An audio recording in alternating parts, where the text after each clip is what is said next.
Assalamu alaykum, qadrli obunachilar. Bugungi ustanobkamiz Beruniy shahari Birlik mahallasına bo'ldi. 4 tane ish ustanobka etdik. İşlerimiz kalyonli aynalıyız, kaşlı. Nol fiyajdan oldu, düğünsüz. Zamokla, high-tech zamok. Düzeninizi görüp bu haber arasında 4 tane iş ustanobka etdik beri. Bunda yenen birisi. Banda yenen bir eşik.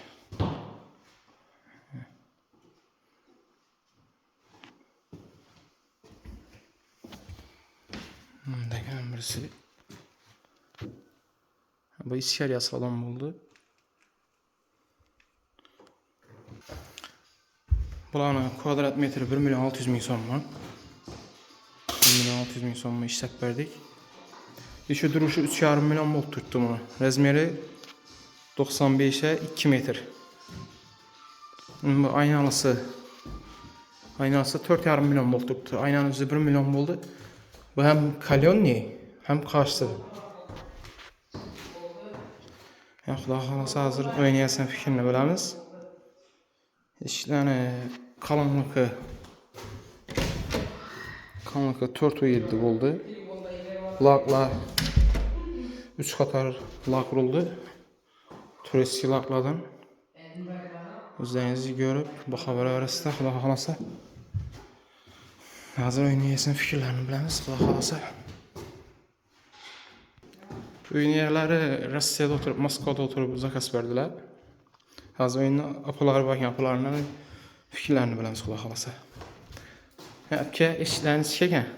İşler yaxşı, ko'ngillardek. Acayip geldi mi? Yaxşı. Pulların narxı, nəsə, köngüldəkinin? Nesine yaxşı o. Sifətli işlər, qadimgi taxta iş. Taxta işi var. Köyünüzdə olub mu işləri? Rəhmət. Bala yaşı, balanız Rusya'da oturup zakaz verdi. Yəni siz kabul etib aldınız Xudo xolasa. Neçək bola daxayın, həmmə özü zamokların nəsə yaxşısından koyuldu. Rəhmət əmməsi yaxşı. Ko'ngillardek bəri. İndi bizlərə bir payta verin. Acayip etib. Payta versəyiz Xudo xolasa. Verin, verin payta verəyin. Amin. Xudayın baxdan səhvim, devlətin səhv. Qaytmağa Xudayın bizə tavtiyələriniz qoğazlara tayulaşınız qoğaydır. Hem başında zakazlarınız köp bolup tapqan tutqalarınız, qoylarınıza, caylarınıza, maşınlarınıza, yaxşı günlərinize buyruq Xudayım. Hem vaxt şunda kliyentləriniz köp boğay. Amin. Əsəb bizədən razısınız. Oldu. Xudo xolasa əzəmət ama yarımam bu videonu. Nəsə, qadrli obunachilar, özünüzü görüp bu xəbəri kanalımıza abunə olub, like, kommentlərini yazıb qalasızlar.